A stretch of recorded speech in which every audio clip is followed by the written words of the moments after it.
I bought this bike, I made a video on BMW service packages, their 3 and 5 year plans. And I'll put a link to it up there, one of those places there.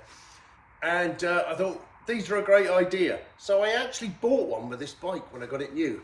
Now, the dealer really didn't want to sell it to me. He really didn't.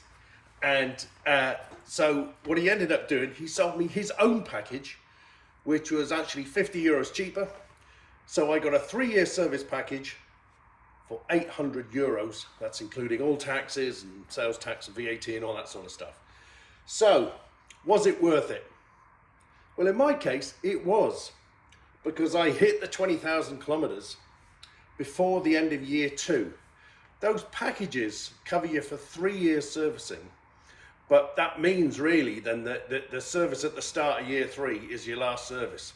So you get the break-in service, the first service, which is at the end of year 1, the second service at the end of year 2, if you like, and then that's covering you to the end of year 3, and you don't get a service at the end of year 3. But overall, those 3 services cost me 800 euros. The only downside was I paid for it up front, but it was great value for money, because that 20,000 kilometer service includes the spark plugs and the valve clearances and everything like that. So in my case, it was definitely worth doing. When's it not worth doing?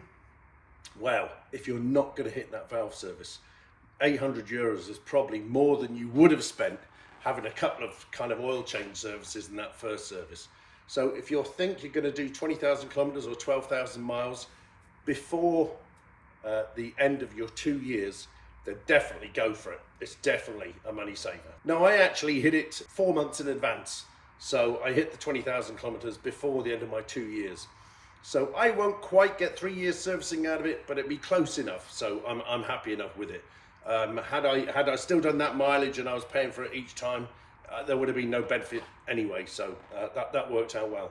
Now, the only thing I'll say is, last time when I did the video, I looked at a lot of websites, Italian ones, French ones, German ones, UK and Ireland, and at the time when you configured the bike, BMW had all that fixed pricing up for 3 or 5 year plans.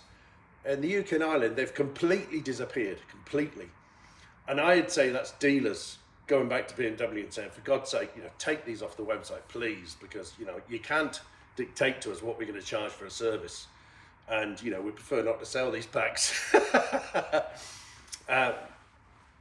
Because they're too good value for money. I went to the German website today, which, what am I talking about? End of December 2024. And there's an oil service 3 or 5 year plan, or a service 3 or 5 year plan on the German website. But the service plan on the German website, the prices are ridiculous. They're mad prices. So I tried to look in the description to see what they were offering for that. And their webmaster, whoever it is, has completely screwed up their descriptions. They've done a bit too much copying and pasting. I'd suggest they just have the same description in there for the oil service package. So, I'll put the prices up, but I think it was like nearly 2 grand for a 5 year package, which is ludicrous price. Unless there's something else magical they're doing within that service, but you can't find that in the description. So, perhaps, either ask your dealer, whichever country you're in, what plans are available, or as in my case, I used the dealer's own plan, and he undercut BMW by 50 euros, and he guaranteed it'd be the same service. In fact, here, the dealer throws in their breakdown service with it. And so if you bought a second-hand bike off them, you could buy a 3 year service package and get 3 years breakdown coverage with it. So that's not bad at all, actually. Well, might as well tell you what issues I had in the first 2 years of ownership. Nothing spectacular, really. The SOS button stopped working, and that was just a reflash of software. That was easily done, and that was quite a short thing, so that got fixed promptly. The only other thing, my remote key fob, the wireless key fob, kept eating batteries. So you put a new battery in there, and it'd last a day until I got the message up on the dash saying that the battery level was low and all that sort of stuff. It turns out the dealer said they've had a few where the internals of the key fob and the buttons are getting stuck, so it's leaving the key permanently on and it's just draining the battery. That was just swapped, zero quibble, just swapped, no problem at all. The only thing I've done outside of the maintenance window that I put my hand in my pocket for is a pair of rear brake pads. And I did buy the BMW ones and I just fitted them myself. They were dead easy. So since I bought this bike, from a maintenance perspective, it's cost me a set of rear pads. There's loads left on the front, so I'm laughing. So to sum it all up, if you can hit 12,000 miles, 20,000 kilometers by the end of year 2, it's worth it. If not, it's probably not. Cheers, have a good Christmas.